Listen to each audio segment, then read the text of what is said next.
Hey everybody, it's me again, Jose Segura, your SMEA president. Welcome to another episode of Fireside Chat with the President. All right, let's get to it. So, first thing I want to start with, there's going to be a night of action on October the 9th, and it's going to be at the next school board meeting. So to tell you more about that, I want to bring in Jose Rodriguez. He's going to talk to you a little bit more about that. So Jose? Thank you, Jose. I appreciate that. My name is Jose Rodriguez, though I also go by Jose B whenever I'm around Jose A. That was a terrible joke. Sorry, terrible. I am the SMEA organizing chair, and we are asking you to join us at the next school board meeting, Wednesday, October 9th at 5:45 p.m. Jonathan Bea, our negotiations chair, will be presenting SMEA's opening bargaining items to the school board. The negotiations committee determined these bargaining items from the survey they conducted last year with all of our members. You know, the ones with the little post-its? And so we want to fill that school board meeting room with all of our members in their blue SMEA shirts to show the school board, the district, that we support our negotiations team as we go into the next negotiations cycle. We have not presented our opening bargaining items to the school board like this before, so we want to show up in large numbers and demonstrate just by being in the room, being present. We don't have to talk, we don't have to hold signs, we just have to be there, be present, and show everyone that we are united, that we are SMEA strong. We're SMEA strong. So we'll see you this Wednesday, October 9th, at the Sousa Center at 5:45 p.m. in your SMEA blue. We will see you in blue. Bring a friend. And be sure to follow us on Facebook, Instagram, and Twitter at SMEA1949 to get more details about this event. Back. Jose, I appreciate it. All right, so make sure that you get out there. Click on the link below to figure out how you can sign up and get more information about what's going to occur. Right? And the link's not below. So we just had a STRS workshop a couple weeks ago. Place was packed. People really want to understand how their state teachers' retirement works and how they can best utilize it to make sure that when it comes their turn to retire, that they have all their ducks in a row. So our next STRS workshop is going to be, December the 10th, and it's going to be from 4 to 5 p.m. So 4 to 5:30 p.m. So what I want you to do is go back to the email that this video was attached to. There's a flyer in there for the STRS workshop. On there is a number you can call to RSVP for the workshop. So you really want to make sure you do that so that the presenter has enough materials for everybody who participates. The STRS presenter is a local person, so she's here in Santa Maria. So she's also available afterwards for follow-up meetings. If you want to do some one-on-one meetings with her after you have this initial workshop, she's available to all of us. So the STRS workshop is going to be on December 10th. It's from 4 to 5:30. It's going to be over at the SMEA office. Make sure you go back to the email that this video was attached to, find the flyer, call the number, get yourself on the RSVP list. All right, awesome. Great, let's go to our next thing. So next we have our site visit. So it's that time of year. I know I'm actually a little bit behind. Usually I get these done in August, September. So I'm running a little bit behind this year, but I am coming out for site visits. Cookies and all. So go back to the email this is attached to. You'll see a list of all the sites and what date they are assigned for site visits. It's just me coming out. And I want to just say that, it sounds kind of hokey, but really what I'm coming out to do is to listen. And so, when it comes to your job, what's important to you? That's what I want to know. I'll have little post-its. You can write notes on there. Tell me what's important to you when it comes to your job and the work that you do, whether you're a teacher in the classroom, in intervention, you're an outdoor PE teacher, you're an RSP, you're a psych, you're a nurse, you're preschool teacher, whatever your role is in our district. When it comes to your job, what's important to you?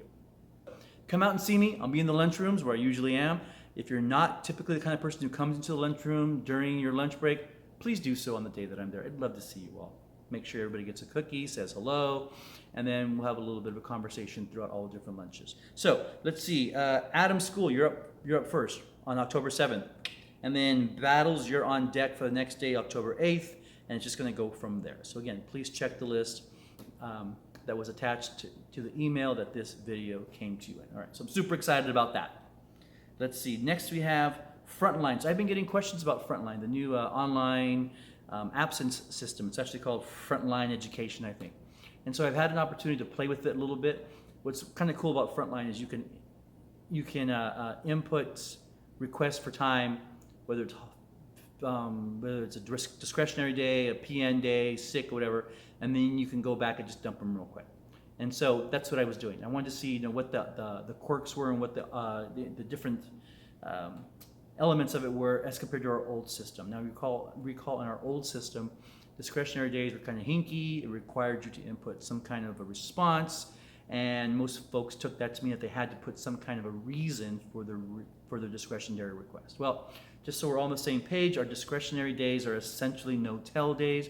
Our contract very cleanly defines what those days can and cannot be used for, and you as the professional need to determine whether or not you are fulfilling those requirements. So things like you can't use it to withhold work from your employer, you can't use it to go work someplace else and make money, things like that. You are the one who needs to be able to determine whether or not you are fulfilling the requirements of what a discretionary day is, not your employer, not your site manager. All right, so some of the things that I kind of noticed as I was playing with it, the new system doesn't require you to input anything when you request a discretionary day.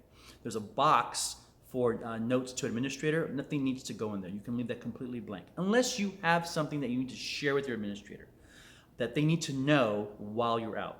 Not a reason why you are out, but something they may need to know while you're out. For example, if I need to take a discretionary day on a day that I already have a field trip set up, I want to make sure that my principal understands that I know that there's a field trip that day.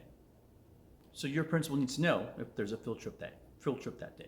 Also, if you put in notes to the administrator, things they need to know while you're out, that information does not get shared with the sub, which is another box. So if you want them both to know the same information, you need to put it into both boxes. If you want them to know different things, again, what goes to administrator is in the administrator box.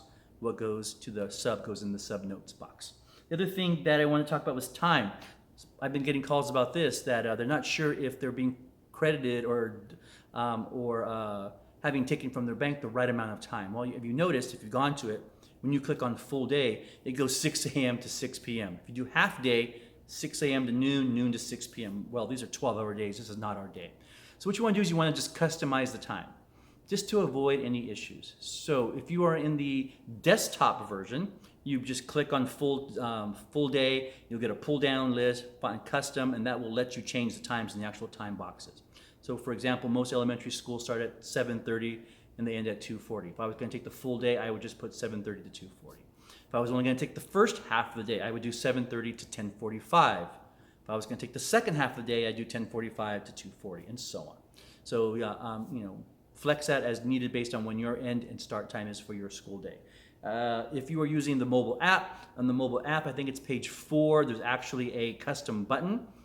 There's 4 full day, half day, and when it says custom, you click on that, and it'll let you change the time in the actual time boxes to the time that meets your needs. All right, so make sure you do that. And the last thing is to delete a request. If you go, it doesn't matter if you use the desktop version or the mobile version, once you've created an absence, it's in there. If for some reason you need to go back into the system and delete an absence request, you can only do it on the desktop version. Doesn't matter if you're using Windows or Chrome or iOS, you need to go on the mobile version. It has a faded button for delete, but it's not an active button. So it doesn't work on the mobile app. So go to the desktop version and you can delete an absence that you've requested if for some reason it turns out you don't need it after all. All right, so those are my tips for that. That's about it.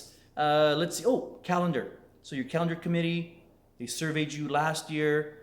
The survey information was used to generate some calendar options. The district and the association, we are collaborative calendar committee met, and we came up with a couple of calendar options. We're finalizing those right now, and we're going to get those out to you next week so you can take a look at them, and hopefully we can start voting on calendar starting middle of next week. So that's my hope, that's my goal, right? So we do have some calendar drafts that look good to both the association and the district, and we're hoping to bring those out to you for information and for voting starting sometime next week.